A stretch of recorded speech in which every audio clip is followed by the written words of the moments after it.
I'm Leslie. I'm a mom of 3 and a bunch of other things. And I'm Candi. I'm a drag queen. And we both like creating things, learning about stuff, and getting inspired by the world around us. Yeah. And I'm a historian. La la Leslie and the drag queen. Yeah. La la Leslie.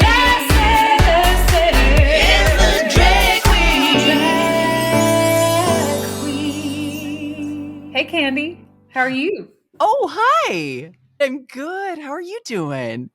I'm all right. You know, there was a little drama in the school pickup parking lot just now, but I did not cut Drama? anyone. This trophy wife might have cut me off, but it's all right. She was in a hurry to get to Pilates, but I was like, bitch, I have to record a podcast. So Was that now a read? Was that a read? She was on her way to Pilates. oh yeah, no, like for sure. And look, I take Pilates. I like Pilates, but it's different. It's different for her, for Brittany. She's taken uppity Pilates. She is like the kind where you need to cut people off. Anyway, I just had to get that out of the way so that I could have some good energy for our conversation. Well, good. I feel better. Oh, I'm so glad. What about you? Have you been busy? Oh my gosh, I have, as my mama used to say, I'm busier than a one-arm paper hanger. I love that. For the longest time, I was like, what's a paper hanger? But apparently it's someone who hangs wallpaper. Yeah, that's what I was thinking. I thought, Yeah. I mean, crepe paper for parties. I guess that could be. I'm busier than a one-arm drag queen. I mean, really, you just need one arm just to do the makeup. Well, but that'd be hard to adjust your wig with just one. Oh, that's true. arm. You got to get good with your feet. All right. All right. I'm picturing it. But you've been busy. I have been busy. Oh my gosh. So many projects happening, so many things. This past weekend, I filmed. I mean, now don't get the wrong idea. When I say music videos, we're not talking like a crew in a studio, but they were. I mean, they're videos. They have moving pictures and sound. Candi, did you film porn with music in the background? No. Is this a nice way of saying No, that? honey, never. I couldn't do that. I mean, not because I'm a goody two-shoes, but just because, I take my bra off and my tits come off with it. Well, that's a good point. But, for every, what's the saying? Like, Oh, there's a pot for every lid? yes, exactly. I mean, I'm sure that's the case, but so far I haven't let anyone put their lid on my pot. I didn't mean to get too personal, Candi. Honey, you can't get too personal with me. Anyway, I am really excited, and I wanted to see if I'm sure you've heard about this, but I was listening to an interview with Billy Eichner yesterday about the premiere of Bros, which is coming out, I think, that on new Friday. movie. Yes. It's so funny because those initial trailers came out like months and months ago. I thought the movie was just coming out very soon. I had completely forgotten about it. I know they've been promoting it for a while, but the craziest thing to me that he was saying was that this is the first gay rom-com. Like, Isn't what? that nuts? I couldn't believe it. You could tell he's a little salty as he always is. And he was like, they've had 2 hedgehog movies and God knows how many dinosaur movies, but 2 men? Oh no, stop the presses. Like, that is not acceptable. And there's probably a caveat there because, like, I mean, I think they've done like a gay rom-com like on Netflix and some other places, but this is like the first like big studio, major, famous people and big money getting poured into it, real deal rom-com. Yeah, that makes sense. I did a lot of giggling at that preview. It seems genuinely funny. Like, I'm excited about it. I can't wait. I really like him. I Billy do too. Eichner. He's hilarious. What have you been up to? What's been taking up your days? I know that you're busy, busy, busy. You're getting cut off by Pilates bitches. I got a little freelance gig I'll say it again because there was a little bong on my end. I got a little freelance A little gig, which was bong on your end. maybe you didn't hear it. It was like a bing, like that you have email because I can't Oh figure out no, how to turn it off. I didn't hear it. I just Leslie's taking a quick bong rip before we get started. There's just a little bong on my end, a tiny little, you know, baby sized bong. I'm good to go. I'm good to Yeah, go. just it's like perfect for microdosing weed. Just a tiny bong. I got a little freelance gig and writing, and that has been great for money and stuff. But man, it was just really stressful trying to get it in under the deadline and trying to get it just like my editor wanted and all that. So I got it all turned in, and I'm like, yes, back to the fun stuff of podcasting. That's something that we barely even touched on in the first episode is the fact that you're a writer. Like we talked Yeah. about your acting and your singing and your momming, but we didn't even Hmm. touch on the writing. Yeah, I started, it's like one of those things where I think I've really been writing all my life. I just never kind of acknowledged it as anything important, I guess. Right? And I started doing it more seriously, like after my third child was born. I kind of had this idea that I was going to be all serious and talk about education issues. I'm a former teacher, so like delving into the public school system and like, I don't know.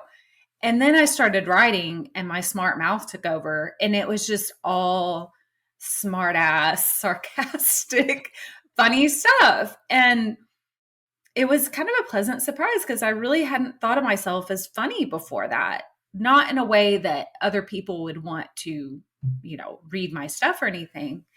And it took off from there. So that has been really fun and fulfilling. And it's kind of another facet of things that I'm into. So I can kind of pivot between all the different creative things that I like. And when I get tired of one, jump to another one and just I keep it love going. all of your tweets too. Can you tell everybody what your Twitter handle is? Oh, it's Elgar Wright, and it's Gaar, two A's, one R. Um, yeah, I try to write a little one liner every day if I can, or more if I have time, or just something sparks my interest. One of my tweets last week was about Tesla vanity plates. Is this a thing in Hawaii? I I don't mean, know if it's there's a lot of Teslas here, but vanity plates? there is some correlation between Tesla owners in Austin anyway and vanity plates because Makes they have sense. the most ridiculous things. Like I saw one the other day that said Blue Zeus, BLU, and then Zeus. It was like, wow, he Oh, seems so humble. I Like know. that's A winner. definitely yeah, that's what I would want to see on a first date is some That dude pulling up like, want to get in the Blue Zeus? Like, no, gross. was the Tesla blue? Yes, of Oh, okay. course. I So thought maybe maybe it's he was like a really ripped Smurf or something, or maybe he was in Blue Man Group, or I don't know. Or maybe he's maybe. like a Greek god, but he's got like depressive tendencies. He's Blue Zeus. Or he has like oxygen issues. He's not getting enough air intake, so he just turns blue. Honey, if you're hitting the gym like that, you really need to breathe. Take a day off. Your muscles in your neck are constricting your airways. This has become a safety issue at this point. Take a deep breath, Blue Zeus. You're about to give me a little crash course in drag history, and I'm really excited for Oh this. my God. Well, okay. Don't get too excited. We want to keep these expectations low. Okay, I'm somewhat intrigued. Eh. You're like, I'm barely awake. Um, okay. Well, guys, I am a historian. I'm not at all. I'm an avid Wikipedia reader. And so Leslie and I talked about this and the importance of maybe giving a little drag history, which I had to go find out for myself because I mean, I don't know. I'm like, I Yeah, you know don't know my all the drag stuff. history, but yeah, I had to go look around. And one of the first things that I learned was that the thing that I thought I knew was actually wrong. So I had Oh, always thought and heard that the term drag came from Shakespeare times. uh-huh. Like I thought it was a an acronym for dressed as a girl, something like that. Um, Yeah, because all the men were playing women's parts. exactly. But apparently that is an etymology myth. Okay. I'm learning so much, Leslie. I am learning about etymology myths and history and how wrong I was. I mean, Yeah, that's good because you're learning, I'm learning, our audience is learning. Not everyone knows everything about all this. And so it'll be good for us all. And to the listeners out there, there's probably going to be some things we get wrong, and it's all right to definitely going to be some stuff we get wrong. Please let us know. let us know. Let us know kindly. Yeah. And I want to say up front too, Candy, that I want to be aware of any faux pas that I might make ahead of time. Like, I want to let you know that I would like you, if you feel comfortable, to correct me and be like, that's, we don't say that, or that's offensive, or whatever, because I'm going to do my damnedest. But, I have my blind spots as a straight woman. Like, I might need some, Leslie, we don't say that. yeah, something really subtle like that. Didn't Now, really there's, push you like that. Be sure and just like really drive the point home with some heavy condescension. Oh, Leslie. yeah, No, no, lots of no, no, no, like no, teeth sucking. Ooh, Canceled. I'm so glad that little serious spot went over so well. um okay, I will let you know. I'm You live in Austin, so I think you're pretty up on Yeah, you're up I think so too. on But the terms and the state of culture. But look, my kids correct me all the time. They're like, and maybe that's where I'm getting the judgy, condescending thing from, because yeah, probably. they. Kids are damn judgy these days. I'm like, guys, I'm doing my best. I'm still learning, and they're like, oh, mom, I'm that like, was I was born in the completely 70s. What do you want from me? right. Yeah, good. All right, I already feel safer. I like Okay, it. good. Good. This is a safe space. And I'm Good. here to make everyone feel comfortable with my own lack of understanding. Okay, so just to start out, I got this information from a Playbill article by Ben. Wait, what's his name? Rimalover? No, that Ben can't be folds right. 5. Ben Ben Rimalower. Oh my god, I feel terrible now. It sounded like it said rim a lover, but that's not what it's I'm glad you went there because I was not. I wanted to, but I wasn't. I didn't it's have the guts. probably Rima Lower. That's probably what it is. And of course, Wikipedia and a couple other sources. But just to take you back to the very beginning, the use of drag um, appeared in print as early as 1870. But the truth is, its origin is a total mystery. Oh. Some people think that it came from 19th century theater and it was referencing the long skirts trailing on the floor, which to me Ooh. seems a little weird. I'm like, "Really? That's what you pick." Whatever. Okay. I But, kinda like that, I mean, but it's very classy. It's very yeah. fancy.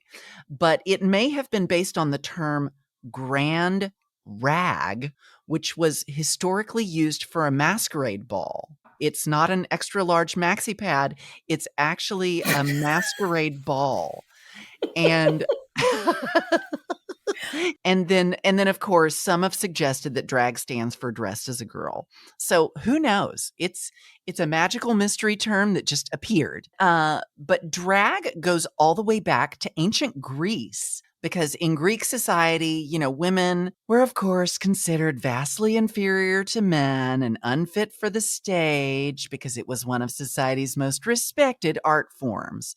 Oh, And it was so, respected back then. I was thinking the opposite, like they shouldn't right. degrade themselves and be impure by being a hoary actor or something. Well, I mean that too, but That was I mean, later. right. And in fact, even Plato and Socrates were concerned at the time. They were really worried about these men playing female roles and the damaging effects of these actors degrading themselves by representing female emotions and characteristics. So God only knows what Plato and Socrates would have to say about me. Did you see a few weeks ago how they'd taken a bust of Socrates and recreated him like with AI or something to No. see what what he looks like? Is he He fugly? looks It's not so much that he's fugly, he just looks like, yep, that looks like a guy who would walk around all day telling everyone to listen to him. Yeah, just Like mansplaining left and right. totally. He absolutely looks like a mansplainer. So Oh, Lord. I'm gonna take that with a grain of salt that he had a problem Mhm. with it. Mhm. So then we move on to Shakespeare times. And as many of you know, in Elizabethan times, women had, of course, I mean, when is this not the case? Limited freedom and social status Ugh, to participate in any kind of profession, right. including theater. And I'm like, really? Really? Oh, yeah. So adolescent boys played all the female roles, because they had less broad shoulders and softer faces and more diminutive heights. And higher Um, voices. Their voices hadn't changed that's probably so long. right. I don't know what happened to me. Mine never changed. And so audiences of the time were able to suspend their disbelief. Yeah. But Do you think that they maybe use that as an excuse because they all just wanted to like kiss each other in Romeo and Juliet? And they're like, we can't let women do it. It really needs to be I mean, men. you know, for me personally, I would have been all up in that place. I'm like, I'll do it for the theater. And Right. just yeah, lay one on me, Romeo.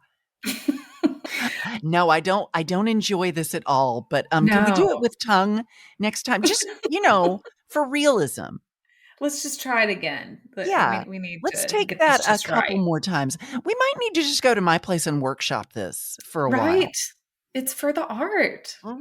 Oh boy, we're really getting in the weeds here. Okay, so Okay. another place historically where we see drag is in Japan, in kabuki. But what I didn't know was that kabuki actually began as a female only discipline, with women playing the Oh. roles of both genders. So then how'd the men worm their way in there? In the 16th century, women were banned from performing. And so an all new, all male kabuki was born. And I Just don't, e- and because? I just because I guess word got around that females couldn't do anything. And so they had to take all the females that were doing stuff and say, you can't do anything. I know Yeah, you let's thought you nip were this in the doing it bud. before, but no, no, no. It was getting too popular and they were probably getting too much status. And so they're Too much like, power. get back in the kitchen. Yeah. But in both cases, both in the all-female kabuki and the all-male kabuki, it was a form of mass entertainment, including erotic titillation, even to the point where the performers, and this is both female and later male, were available for hire as prostitutes or, in current terms, sex workers after the Uh-huh. show. You got Huh. to watch the commercial and then take the toy home after the show. I mean, is that where theater got a bad rap, I wonder? Because like they thought, Yeah, well, I'm I don't know, sure the I'm world sure wasn't that theater got a strong. bad rap from kabuki. I'm just thinking like how, in Western society it was associated for so long with basically sex work. I mean, it was like you're doing indecent things on stage in front of people and no one proper would ever do that. But We all know that theater people will take all their clothes off at the drop of a hat. That's true. We probably shouldn't blame it on Japan. It's probably just our own damn fault for being like, It's just, where's the camera? Where's the audience? If I must, I must. oh, well, I'm used to the dressing rooms, and so I'll just drop trout. I don't care who sees it. It's like a Um, rite of passage in high school is the quick changes backstage and Absolutely. I don't care. I'm not I'm an modest. actor. I'm an Yes, I'm actor. We above have to all shed that. all those inhibitions, and I'm Oh good with Lord. that. I'm good with that. So then later, as Japan opened up to the West, there was a movement to legitimize kabuki with more respect among the upper classes and kind of make it more of an indigenous art form rather than where you go pick up your hooker for the night. Um, They're like, we and gotta clean this up. We're gonna yeah, sanitize it a little bit. exactly. People are still going to these kabuki shows. We need to class it up a little bit. So then the success of these efforts to clean it up assured the lasting legacy of kabuki in modern Japan, which is now has women in it in some companies, but not all.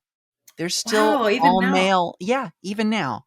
Even They're now. like, we gotta be traditional and we're Can gonna you have the believe dudes. now, even in today's society, that men are still strong arming their way and mansplaining to the rest of us? No, that must just be in Japan. That's not Yeah, anywhere I'm sure it else. never happens in Texas. No, heavens no. I am just exalted here along with all my fellow handmaidens. Yes, exactly. We're good. We love our red dresses and our pilgrim We hats. do. If we don't complain about it, nothing's going to happen. So Right. You're not gonna get your finger cut off, or have you been watching the new season? I have not ever watched it. I because You've I never can't watched take it. Handmaid's Tale? No, I I mean, can't take it. it is a lot, and it's gut-wrenching, but I gotta say, those that series is so beautifully shot, artfully acted, very, very well written, just a really top-notch series. Yeah, I've heard wonderful You're like, things about "Yeah, it, that's but great." Still not gonna watch it, Candy. it's just I mean, I live in Texas. Yeah, you're I like, don't "Just a little too close to home, thanks." But there is a group of women protesters who go dressed up as handmaidens to the Capitol every now and then, whenever our latest rights are being stripped away. And they go and just like flood in with their red capes and the white hats. It's really cool. It's so eerie, but I love it. Moving right along, opera. That was such a smooth segue. Thank you. Thank you. So, of course, there's a lot of cross gender casting happening in opera. Some female roles were played by men, either like countertenors who sing in like sort of Mhm. an alto range, or sopranists, not to be confused with the Sopranos, who are What? gangsters on HBO. Or was that Showtime? I don't remember. Anyway, They're all um, dead. Doesn't matter. yeah, sopranists who are men who sing in the higher female soprano range, um, Oh, who were, do you know about the castrati? no. Back in the opera Italian days, there were men who were castrated before adolescence. So let's say you were part of the boys' choir and you were singing those high notes, and then like some talent scout showed up at your recital and was like, "Oh, I think you have a big future. We're just going to take you over here and just snip your nuts off real quick, and you're going to have a huge career." So it will never change. Never We're gonna changes. just take matters into our own hands. Wow. Yeah.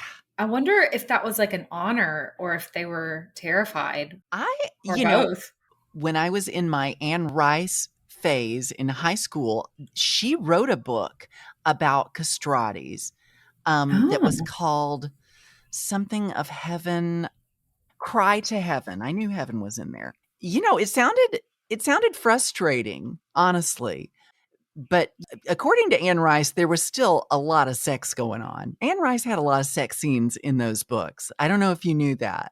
I knew a little bit. I never have read any of her stuff, but I know like Interview with the Vampire. They're very sensual. Yes. Well, okay. So back to opera. Less extreme than the castrati, but more unique to opera. There were pants roles, which were male parts played by women, um, Okay. such as Cherubino in The Marriage of Figaro and Hansel in Hansel and Gretel. I mean, Hansel makes sense because he's supposed to be a young boy. So, I Right. mean, He's got his short pants. right. So this was apparently like completely accepted by audiences for centuries. Yeah. In Chinese opera, there's even a history of female impersonators uh, being like the greatest stars of the stage, which I thought was really cool. Yeah, it Um, is.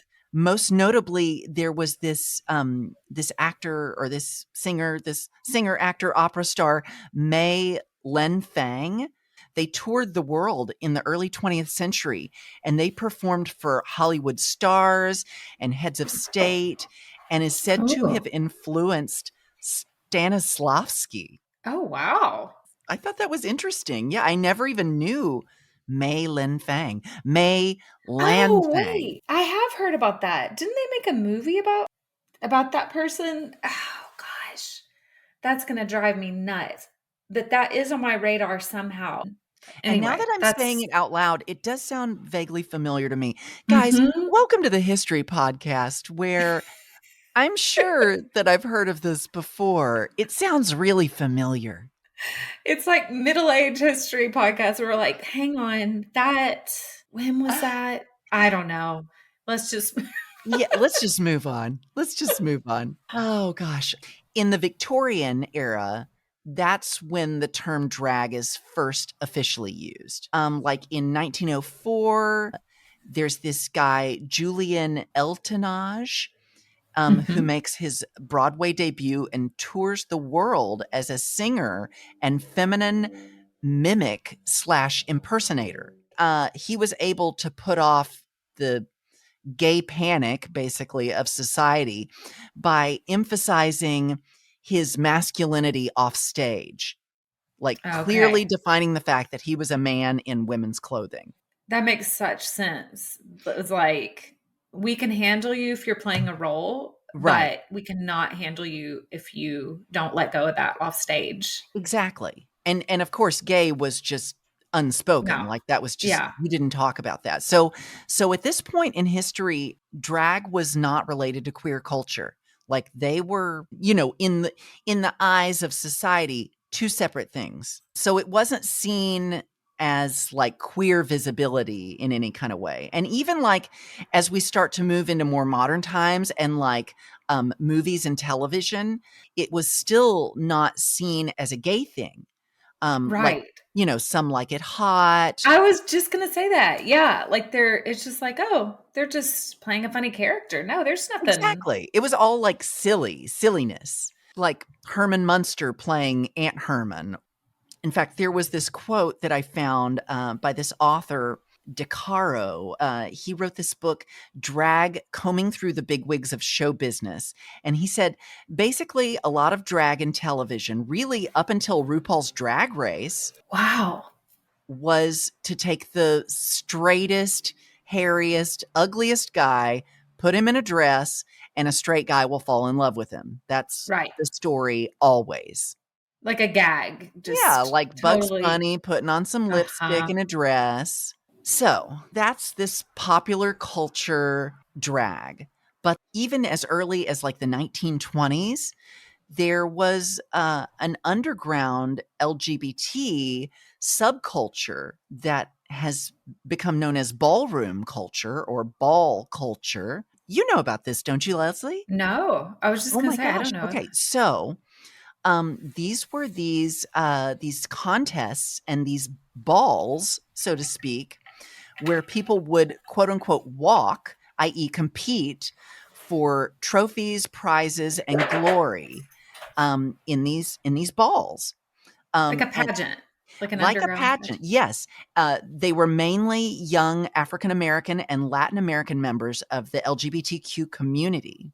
So the attendees would dance, vogue, walk, pose, and support one another in one or more of the numerous drag and performance competition categories. So there would be all these categories like Hmm. butch queen realness or office. I don't know. Okay, first of all, I'm a little floored that you've never heard of ball culture No. because I have to recommend the movie Paris is Burning.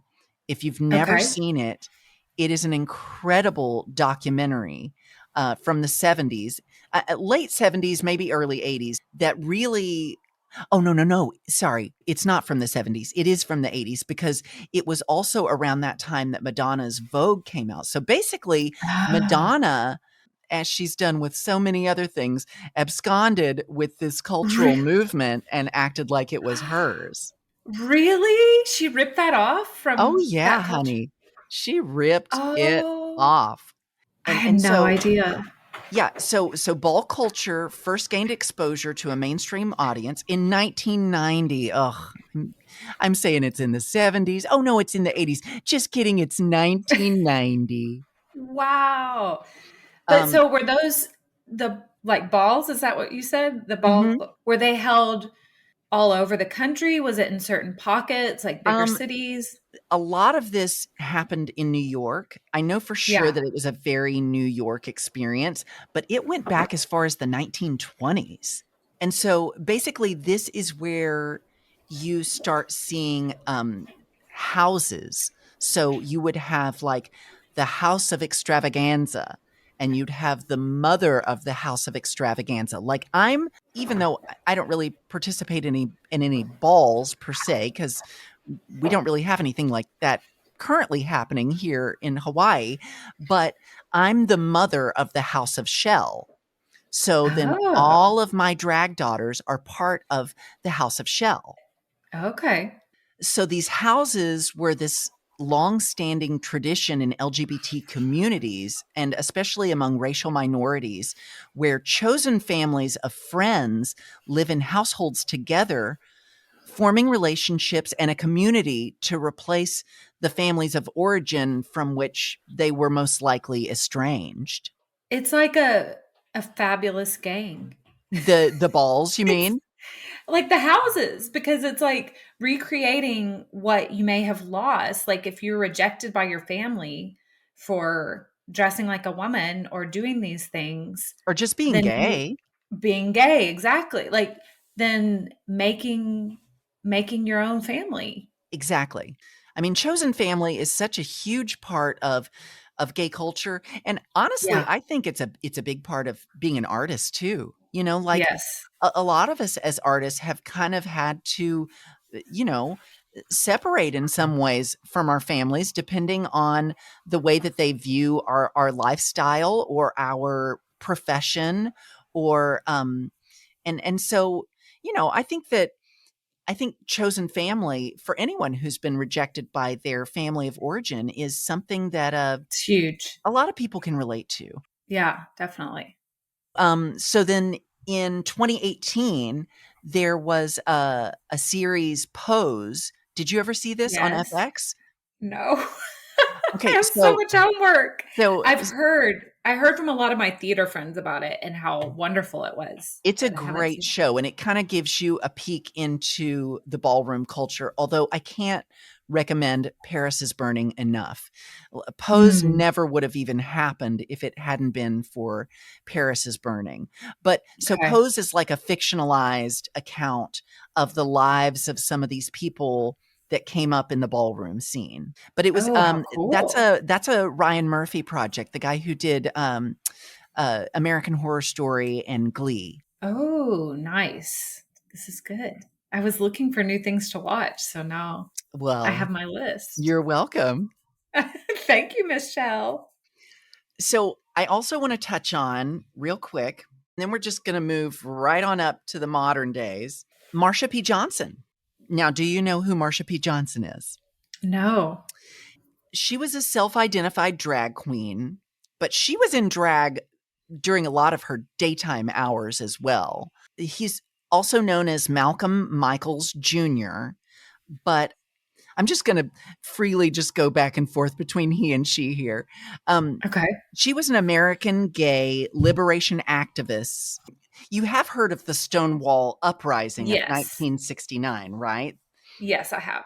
It's basically like when gay rights first became a thing. It was like when the gays were just finally done. We were sick of it and not going to take it anymore. Yes.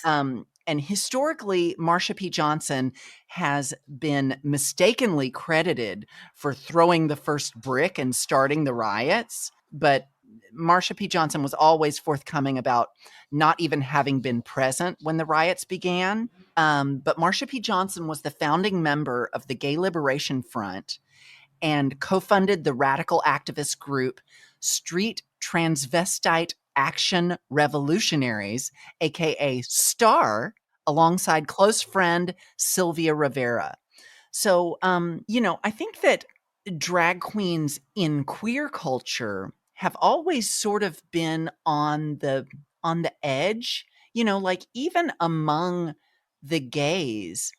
I feel like drag queens until very recently have been seen almost as like a second class citizen. And so if gays are second class citizens, then queens were like third/fourth class citizens. Wow. And, a lot of gay culture has been, and this isn't even dipping into lesbian culture, but I'm mainly just talking about gay men versus drag queens. It's like a lot of gay culture is like assimilating or even trying to embody these sort of extremes of masculinity, Yeah. whereas, drag queens are really just sort of flying in the face of that. And, Right. back when I was in college, before I was a drag queen, I remember my freshman year in college, there was a young drag queen who lived in the dorms and who would actually go and perform on the weekends, who everybody called Queenie. And Queenie made me deeply uncomfortable. And I think that it was just like I didn't want people to associate me with this person just because I was gay. It's like a self-protection thing, it seems like. Totally. Totally. Yeah. It's like, And, I'd heard someone mention that a while ago, and they were talking about just how it's another form of misogyny. I mean, not another form, it is it misogyny is because it's misogyny. like a hatred of women. And even if that shows up in a man, any sort of femininity is just not welcome. You know, growing up, I mean, I've always loved women, but I didn't want people to think that just because I was gay that I wanted to wear a dress and high heels and that I was secretly like parading around my bedroom in a brassiere and look at me now. Look at me now. That's right. What Well, a maybe, hypocrite. I mean, it happens to all of us, but maybe you can clear up for people who are not as familiar with, gay culture, drag culture, all of it. What is the difference between someone who does drag and someone who's transgender? Oh, well, that is a great question, and I am so happy to answer that. So, drag queens are typically men, 99% of the time, gay men who are performing as women and doing some kind of female impersonation.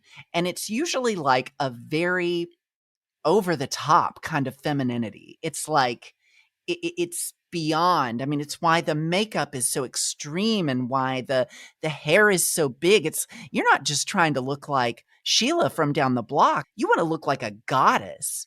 Yeah. And truth be told, many trans women will start in drag culture. Mm, Like you've never felt right in your own skin.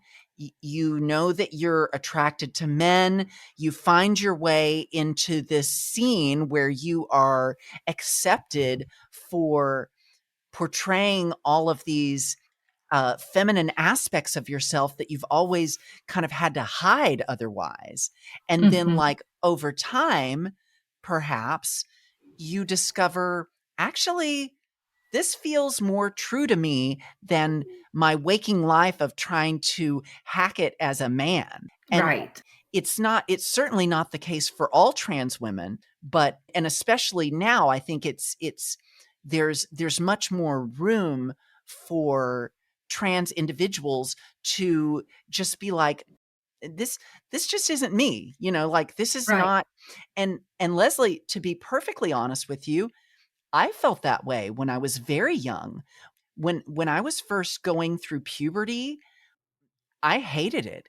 I used to go to sleep at night and pray to the Lord Jesus above that he would let me wake up the next morning and be a girl, because I really just Oh, thought that it would wow. be easier, and that it would be, and it made sense to me. I didn't like any boy Yeah. things. I liked the things that girls liked, and I was jealous of girls and the things that they got to do. Right. And that wasn't my path. If Hmm. I had grown up today, who knows? I might have had a completely different life path. But as it was, I won't say that I was forced to, but I mean, yeah, maybe, like growing up in Wichita Falls and Archer City, Texas, it was a survival thing to like Yeah. learn to at least sort of play it straight.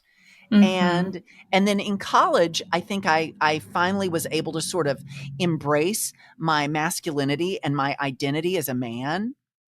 And yet there was just a little bit of woman still in there lurking, growing like a little seed. And until I finally dropped acid at the Halloween parade and she came out with full She force. was, she's like, here I am, She was bitch. You're not like, going to "You deny can't hold me. me back. You cannot hold me back any longer." And now I just have multiple personalities, which is fun. And I get to come out, on occasion, and Mhm. like this wonderful occasion. But I'm so grateful. I'm so grateful for people like Marsha P. Johnson, who Yes. really, I didn't finish her story because she oh gosh, she died, and was most likely murdered. Ugh. This was in 92. Her body was found floating in the Hudson River, and it was initially and very quickly ruled as a suicide by the NYPD. After which there was all of this controversy and protest, and which eventually led to a reopening of the case as a possible homicide. But to this day, it still remains unsolved. Wow. And unfortunately, that's such a common thing that we hear with transgender people in Oh, particular, yeah, of still the happening to the violence trans against them. community. Absolutely. Yeah. Absolutely. And I just feel like for all of us, all of the L, G's, and the B's and the Q's, we need to be taking care of our Yes. T brothers and sisters, and those who don't identify as either brothers or sisters. But Mhm. they need our protection and our love now more than ever, because it's like the rest of us have gotten our rights, and They're and still trans fighting. they're still fighting and suffering, and Yeah. even dying for the right to just be themselves. I mean, just as a human being, that's so tragic, but it becomes even more absurd to think about the violence against them, the protests against, you know, drag brunches Oh or my whatever, even though gosh. I'm not conflating the two because I know it's different. But when you hear, as we have now, this little sampling of how far back it goes in history, it becomes even more absurd and it makes no sense.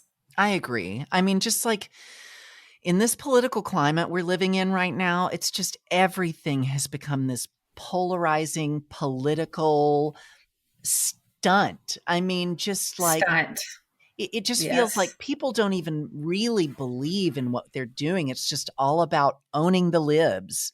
Ugh, I'm so over it. I just wish I could fast forward through this time in history. Yes, absolutely. Because it will get there eventually. And this will end up being another part of some future podcaster or whatever's history, Exactly. this dark period. We'll get there, but in the meantime, it's just so, even as an ally, just to watch it, it's just awful. It's awful. And I think Well, it is on us to help our family, as our, human family, as much as possible. They need it. well, thank God for you allies, because we need you. Absolutely. Because Yeah. there's not enough of us LGBTQs to stand up to all of the right wingers out there trying to erase us. Mm. And the right wingers who are going to God knows what and doing whatever they want on their own time and privacy. Like, Mm-hmm. just thinking of certain senators from South Carolina who are very well known to hire male escorts, but Certain then blue-eyed senators with with white Southern hair accents. whose initials are LG. It's not Leslie Garr. It is not. No, no, ma'am. Yeah. Ugh. Well, Well, enough of the negativity. yes. Whew. And by that, I don't mean talking about important topics like the trans liberation. Oh, I just sometimes when I go down this path of thinking about, all the kooky shit that people on the right are doing, I will just get so twisted up inside myself. You know what I mean? And I just got to Absolutely. take a deep breath and be like, quality of life, quality of life. I got to focus on being happy here and now because none of us know how long we've got. That's right. And only being able to control what we can control and doing Exactly. our damnedest with that. But, it's part of the history. We're talking about drag history here, and that is a very real part of it that we're dealing with now. So we have to include that, even if it's not as, fluffy and happy. Yeah. Oh, gosh. But so just to kind of put a quick cap on the Yeah. whole drag history thing, I recently just discovered this person, Stanley Baxter. Have you ever heard of this guy? No. He was a British comedian in the 70s and 80s, and he had his own TV show in Britain where he's in drag on this show more than he's not. And he's like playing all these different characters. It's all comedy, kind of throwbacks to old Hollywood stage shows, like with all the dancers and the feathers and all the like these kind of presentations, but with him as the star in drag. Like one of them was about STDs. He was playing these like divas that were all different STDs. And and then in the very end he plays penicillin, and there's like this giant syringe and like all She these, saves the day. yes, and all these dancers dancing around. Incredible. Do a YouTube search That of is Stanley amazing. Baxter. Now, I love he it. says some hella inappropriate stuff on there, but it was a different time. It's a different time. Right. It hasn't aged well, like so Right. much of that stuff. Take it with a I grain of was just salt. thinking when you mentioned that, it jogged my memory with Dame Edna. Yes, Dame Edna. That was a whole thing. I think she was from New Zealand because I always wanted to say Australia, but I think it's New Zealand. I remember watching her when I was little and it was totally accepted and Yeah. funny. I think though it went back to it's acceptable because this is just for a show. Right. Like Because she she had takes big off the wig glasses and and a purple yes, hair, and she's just like a cartoon character. exactly. Yeah. Dame Edna and I actually have something kind of in common because she has always maintained that her drag self and her man self are different people. Like she's Mhm. always called, I believe she calls her man self her manager. And Oh, yeah, that's interesting. she's like they're separate people. Another name that came up is Charles Bush. Charles Hmm. Bush is an actor and a playwright who started performing in plays as the female lead in drag, but where it wasn't just a gag. You know what I mean? Like Right. legitimately playing these roles. Now, these were also humorous plays, but he made a movie in the 90s called Die Mommy Die. Couldn't Oh, yeah, recommend yeah. it enough. It is so funny. And he like embodies those like 50s leading ladies. Like he just has Yeah. that energy down. Another person that I want to bring up, one, because I know him from New York, but two, because he popped up in my research, is Murray Hill, who is a Mm. drag king, which is something that I have not even addressed. And I can just right now just see the letters flowing into our inbox. What about drag kings? You small minded drag queen. No, drag kings, I adore them. Now, they're in shorter supply than drag queens here in Honolulu, but there are a couple. And in fact, I have a show coming up this Sunday, and one of my favorite drag kings on the island, Dixon Cox, is going to be in the show, and I cannot wait. And I swear, I know Tehani as a girl, but like I'm legitimately attracted to Dixon Cox. And I mean, Look at that. she will like tape her boobs apart so that it's kind of like they're like kind of duct taped into her armpits. And then she'll Yeah. wear just like a little vest and like paint abs on. She'll take a wig, like a brown wig, and scissors and just trim the ends until she's got a big stack of like little teeny tiny hairs. She'll put eyelash glue on her face and then stick them on, and it looks just like stubble. Like, Oh, wow. like people don't realize, but drag kinging is every bit as much an art form as drag queening, Of because it's course. to be able to really pull that off that's a feat. Oh, yeah. Completely. How fun. I don't think that I've ever seen a drag king, or if I have, I haven't realized it. Well, I So, bet you there's at least a few there in Austin. yeah, I bet there are. Oh, Well, but I have a then, question yeah, before go we ahead. wrap it up.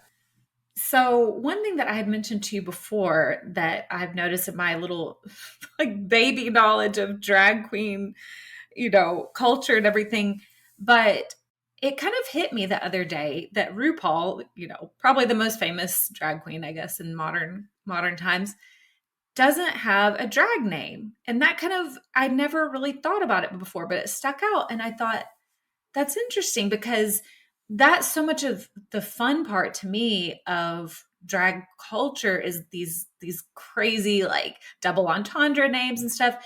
And his real legal name is RuPaul. Was that common back then, like when he got started, to You just know, have your normal name? for some of these famous early drag queens from like the 70s and even the 80s, many of them would use their male names, like Stanley Baxter, for instance, or even Ah, Joey Arias.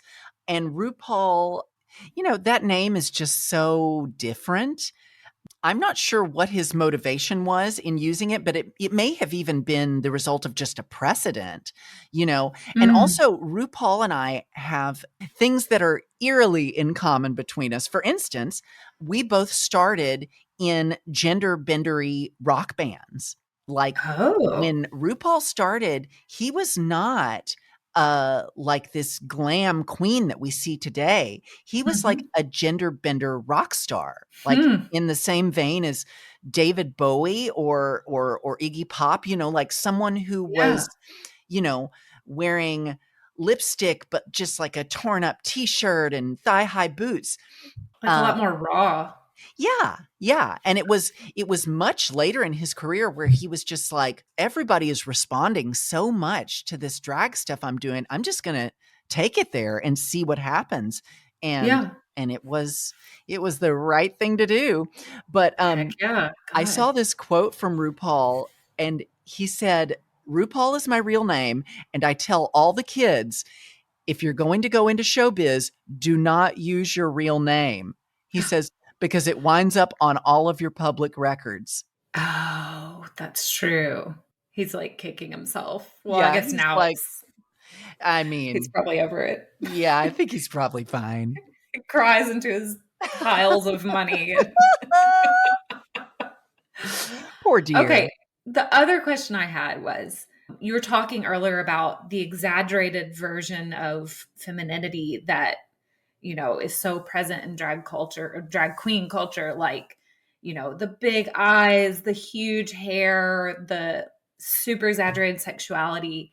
Is that like a more recent development?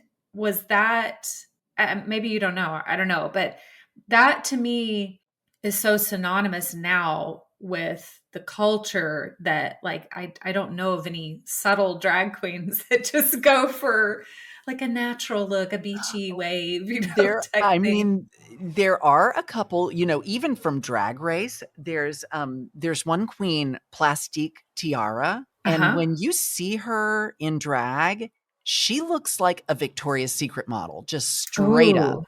She's not wearing pads and tights. She shaves those legs and they go Mhm. all the way up to her neck.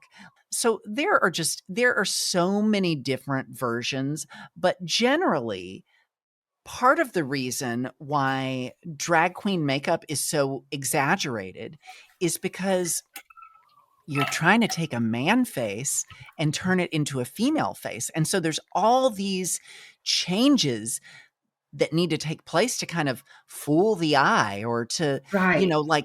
like men have bigger foreheads. Men have bigger jaws and smaller mouths and smaller eyes and bigger noses.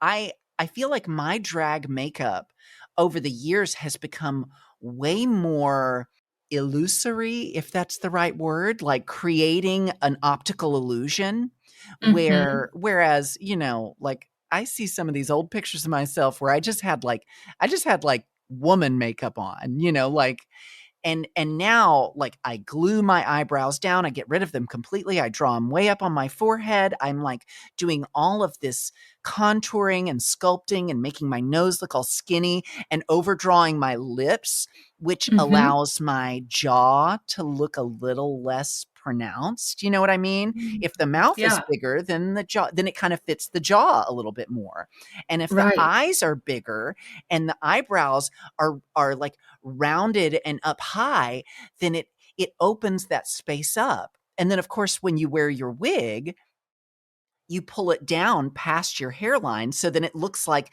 you've got this hairline that just, you got this little petite forehead and this little bitty skinty nose.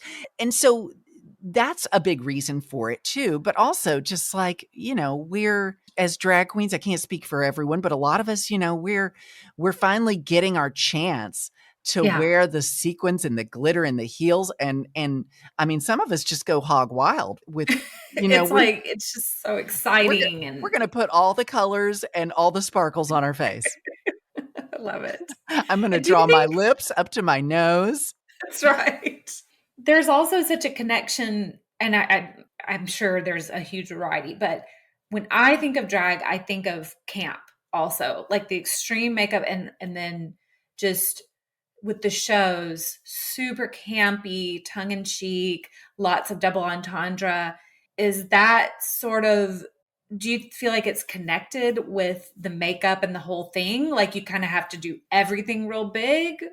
Is I that, think camp is a device that allows us to, insert comedy into things that maybe otherwise could potentially even be sad or yeah, be, that is a really good question. I wish I had a better answer because I think that a lot of drag queens um go for campy because one, it's a way to just make what you're doing up there entertaining. And this is another thing a lot of people ask me too. Sorry to double back, but you were asking about the difference between a drag queen and a trans woman. But mhm, then there's also a whole nother thing, which is a cross dresser. Cross dressers and drag queens, a lot of people think, oh, it's the same thing. Usually, cross dressers are straight men right. who just enjoy the feeling of wearing female clothing and wigs and kind of like lavishing in that experience. And a lot of times it's a very private thing. It's something that they would Mhm. only do in the privacy of their own home. And a lot of times it's also like a sexual thing. J. Me Edgar dress. Hoover Oh, was yep. famously A a cross-dresser. cross-dresser. I feel so ignorant. The more I'm learning, the more I feel so ignorant. Like I didn't know. I Well, that's thought you why weren't we're here, supposed to use that. Leslie. No, I know. I guess it was just like the perfectionist in me is like, I thought I knew more about this, but I really don't. But it's good. Yeah, everyone's learning along with us, and I'm sure someone smarter than both of us is gonna write in and school us the fuck out. They totally are. You know they are. But I did not know that cross-dresser was an acceptable term anymore. I I thought you weren't supposed to say that. I think that cross-dresser is okay because I see it like, and a lot of times they'll use CD as like an acronym for it. I think that's okay. Oh my I guess it's gosh. just like knowing how you're applying it, I'm you like, know. is it still Well, okay God, I to trust you more say than me. Like I don't trust myself, cross-dresser. Is it still okay? you're Yeah, Googling and it? yeah, I am, and it's pulling up all these things about transgender, and I'm like, Right. okay, so, yes, clearly, cross-dresser and transgender are vastly different things. Right. I've had many friends who are cross-dressers, and Mhm. even some cross-dresser friends who will, like, go out in public, and then it starts to sort of blur the line between drag and cross-dressing, but one of the things that I've always noticed that's a difference between cross-dressers and drag queens. Drag queens wear long, big, sparkly acrylic nails that make you look like you're on that show Claws. And cross-dressers, you'll often see them just painting their nails, just their real Oh, nails. For me, that creates a kind of delineation because it's the difference between presenting for other people yeah. to create an illusion and to create like a show and doing something And that's just doing pure. it for your own Exactly. satisfaction. For Yeah, for the way that it makes you feel, and you feel sexy and you feel feminine and you feel, and sure, I feel sexy and feminine, but drag um is not really connected to my sexuality per se. right. There's like an inherent show aspect baked Yes. into drag. Yes. And while it does satisfy a need in me to kind of express a kind of femininity, I want to be entertaining at the base of everything else. It's like Mhm. I want to be perceived a certain kind of way. I want to make people feel a certain kind of way. It is about the show. Yeah. Well, this was great. And we went off into all these other tangents, but you can just see how there's so many threads that all connect together historically and currently and just it all kind of winds in and out. So this was awesome. Yeah. And I appreciate you doing Oh my gosh, the of course. research. Of course. It was done in a mad rush of Google searches. That's the best kind of research. So now that we've covered all of these heavy topics, Yes. is it time for us to debut like our first segment of Humiliation Station? It sure Oh is. my God. Yeah. And just to recap, for people who haven't heard episode 1, well, hopefully we'll insert our Humiliation Station music in here somewhere. Exactly. It's coming. When you got diarrhea or your guy says see ya, don't fret, don't despair. If your life isn't sunny, it still could be funny, so come along to the Humiliation Station. This is just all about laughing through the craziness of life. Laughing through tears is my favorite Laughing through emotion. tears. That's right. Laughing through it all. And this is just about having fun and sharing silly or embarrassing stories like you might do at a sleepover when you were little and just kind of all having a good laugh. So it's all meant in the spirit of fun. So, Candy, do you have, oh, and I should say before we get to yours, listeners, if you have a story that you'd like to share with us, please email it to us or send it through any of our socials. You can email it at leslieandthedragqueen@gmail.com and we will share. We're happy to do that anonymously. Or you can You have an can, alias, Or you can You just could have put an your first alias. name down. Absolutely. However you want to handle that, just let us know. All right, Candi, you got a good one, right? Well, I mean, no promises, but I was trying to think of like embarrassing, specifically Candy stories, not my host body. Maybe like a year ago at a show, I had this one performer who I was introducing, and I went into this long explanation of what a bio queen is. Now, do you know this term? No. Oh my God, my head's gonna Oh, no, explode. no, no. What's a This is bio queen? th I would say there's a lot of even drag queens that haven't heard of a bio queen. A bio queen is a woman, a cisgendered woman who Uh-huh. does female drag. I seriously earlier was going to say something about that, and I thought, no, I shouldn't say that. That's probably offensive, but it's a thing. God damn it. If it's super Okay. offensive, Leslie, we'll just edit it out. You just ask all the questions you want, honey. But yeah, So bio I queen. have a couple of bio queen daughters. And if you ever get your ass Nice. over to Hawaii, I'll glue your eyebrows down and we'll turn I you love into a it. drag queen. Yes, please do. So there was this beautiful woman who was performing in my show and who has this like crazy makeup that she does, just really intense, but also this beautiful female body, and she's just dancing and doing all this stuff. And I go out and I'm doing this sort of long, I'm kind of like what I just did, this long, laborious explanation of what a bio queen is. And while I'm giving that explanation and just about to say her name, my drag daughter, Anna, runs out from backstage and whispers in my ear, she's like, "She's not a bio queen. She's trans." And I was like, Oh, oh, fuck. shit. Oh, no. You're like, just So, strike that, reverse it. exactly. Never finish. I just had to like suck it all back up and Yeah. say, oh, just kidding. She is a trans woman and a beautiful one at that. I didn't know. I'm so sorry. And here she is. But I mean, in a way, a trans woman who's fully transitioned, in my eyes, that's a woman. And so Right. to me, I don't know. That's It's a kind of compliment. yeah, Like, I mean I mean, saying that it's a compliment could be problematic because it could say okay. that well, this is good. This is exactly what we wanted here because this is we're learning through conversation.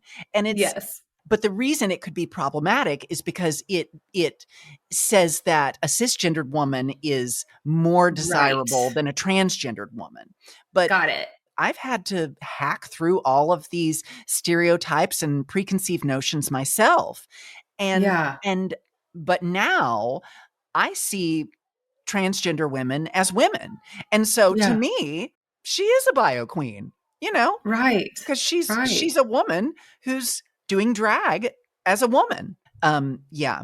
And then I did And you get just cop to it. Like, what else can you do? You just cop to oh, it and everyone moves on and exactly. No, I think has a great everyone got a show. big kick out of me looking like a dipshit on stage and how embarrassed I clearly was. And Oh, then once man. I did have diarrhea at a show, and that was, when you got to get out of all those pads and tights and everything, that is, I didn't have it in the pads and tights. Oh my God.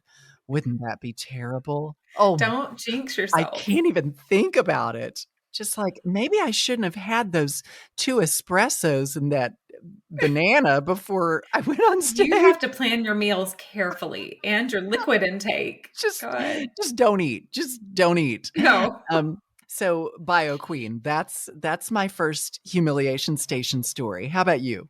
Okay, I have one. It's not quite as humiliating, but I guess we don't have to rank them. It was still humiliating to me. So I come off as really, well, I am in real life really shy, really introverted. I can like kind of put on the face of someone who's extroverted. I know how to mingle and chat and all that, but it feels very forced for me. It's really hard. And I definitely have to come home and kind of recharge. And so that makes it tricky to make friends. And You're kind of a no BS kind of gal. I definitely Am I am. right? Yes, I am. You don't strike me as exceptionally schmoozy. No, I don't schmooze.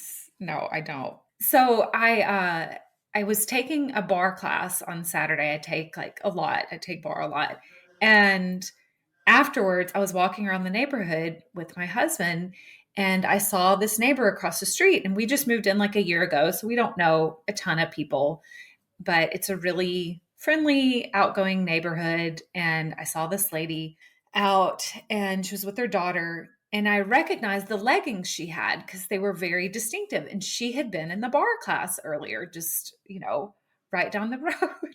And I Okay. got so excited and yelled across, scaring the dog that were walking, scaring her little like 4-year-old girl and scaring the shit out of her. And I was like, "Hey, excuse me." And she kind of turns and is like, "Yes." And I was like, "Were you at bar earlier? We were in bar together. Oh my God." And she was just like, "Oh." And I was like, "I recognize your leggings." I felt the need to add that in somehow. And she was just like, "Oh, well, hi." And she just gave this wave and literally turned around and kept doing her stuff. So this is why I don't try to make friends, because it always ends up like that for me, that I scare the people, and I just like, it's like I come out of the shell and say something totally And it just completely backfires. alarming, and I just go right back in. I'm like, back to Netflix and reading and writing. Yeah. This I'll is come back why out in another 6 months. I don't do small talk. No, I don't. Well, all I do is small talk. The difference between you and I is that I would have done that exact same thing that you did, but I wouldn't have thought twice about it. Like they would have been giving me a weird look and I'd just be like, whatever. That's like my husband. He's very effusive and very extroverted. So I turned to him right after that and was like, "Oh my God, walk faster. We gotta get past this. I'm dying here." And he was like, "What? You tell her hi." Like he's like, "I'm a charming Latino. I do this all the time." It was totally fine with him. Yeah. But Yeah. so It I can sounds never go back to that bar studio again. That's the moral of the story. I'm never going back. And I have to move. well, we have one Humiliation Station write-in. Also, Oh, we got one letter, which is kind of amazing because at this point, we haven't even aired our first episode. I right. just did like a little thing on Instagram. We got a couple write-ins. One that I don't think I can share on the podcast because Ooh. it was just a little X-rated. But this one, maybe next time we'll talk about it. But this one comes in from Christine, who says, I once had an office manager who counted how many times I used the bathroom in a day and decided it was public information. So the whole office heard her say in a condescending tone, "You sure are peeing a lot today." What? When I told her it's because I had drank a lot of water, she said, "Your body should be used to it by now." Uh, uh, uh, I quit shortly after. Fun part is, I used to be embarrassed for myself, but now I'm embarrassed for quote unquote Dr. Carol, who is an apparent expert in human biology. she's the pee police. I love the judgy, like, your body should be used to it by I'm now. just like, and who is counting how many times people go to the bathroom? I mean, well, maybe if you're working at Amazon, but I mean, Lord. That was in Randy Rainbow's book. He was given that job by his boss, that he was supposed to keep tabs on how many times people went to the bathroom. Where did he work? It was some corporate office back Oh, in, I think, early no. 2000s in New York. But yeah, they were like, "I want a spreadsheet of how many times people go to the bathroom." A And spreadsheet? A yeah, pea spreadsheet? A pea sheet? a pay spreadsheet. Yeah, he talks about that in his book. I'm like, oh God. my God. Wow. Okay. Mm-mm. Well, Christine, thank you so much for your letter. That was a perfect example of what we're looking for.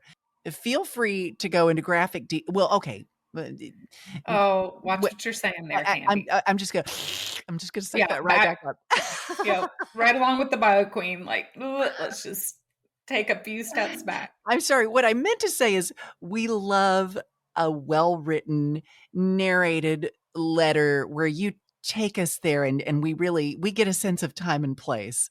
That's, Yeah, I paint that think, picture. I yeah, love it. paint that picture. But maybe not with human feces or with. No, no, And don't. speaking of human feces, it's time for our next segment. Keep making shit. It's Keep Making Shit.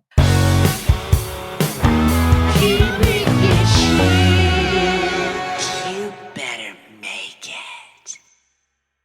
Candy, what shit did you make? Gosh, this past weekend, like I was saying, I filmed all of these music videos. So I'm doing this show with the Gay Men's Chorus of Honolulu, and it's an all parodies show that's gonna air. Well, it's gonna be online, so it's not gonna air. It's just gonna start to exist on like I think October Tune in your 23rd. radio. Yes, exactly. Find the Everyone sits around with frequency. their Ovaltine right after Little Orphan Annie. Yeah, and the kids can like act it out with their little shadow puppets. Um, it's gonna come out. It's gonna drop. There we It go. drops, yeah. It's gonna drop, I believe, on October 23rd, and it's gonna be called Blasphemous, but spelled blast famous. So Ooh. it's like blast from the past songs by famous people that these dirty-minded little chorus singers have written into parodies and have asked me to come be their guest performer, Oh, how which, fun. yeah, so much fun. But I didn't realize how many songs were involved. We shot like 6 music videos, and now I'm recording all these vocal tracks, but it's so fun. So what about you? What shit have you made this week? I have only made money. No shit. But Money, that's money, money, okay. money, money, money. Wait, no, Yep. but you were using your creativity to make money, were you not? That's true. I guess, yeah.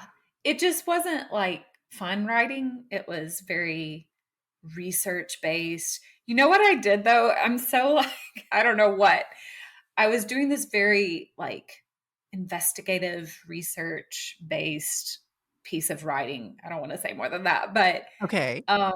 it involved like interviewing people and all sorts of Oh, stuff. wow. So I basically was just pretending to be A journalist? like a serious hard-hitting journalist, and I'd get like an email back from someone, you know, in a higher up position that's trying to give me this spin, and I'm like, I want the truth, Karen.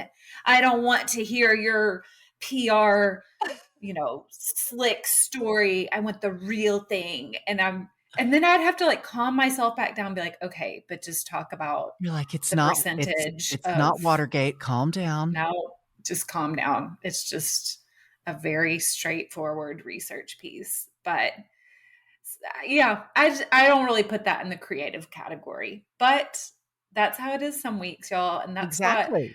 that is one of the reasons I wanted to share it, is that not every week, you're not going to make shit every week. No, You're you're just going not. to sometimes have to pay the bills and get through life, or, you know, deal with diarrhea like Miss Candy. Exactly. And that's how it is. And for all of us creative souls out there, it is so important to remember that the time when you're not creating is just as important as the time when you are wildly making shit.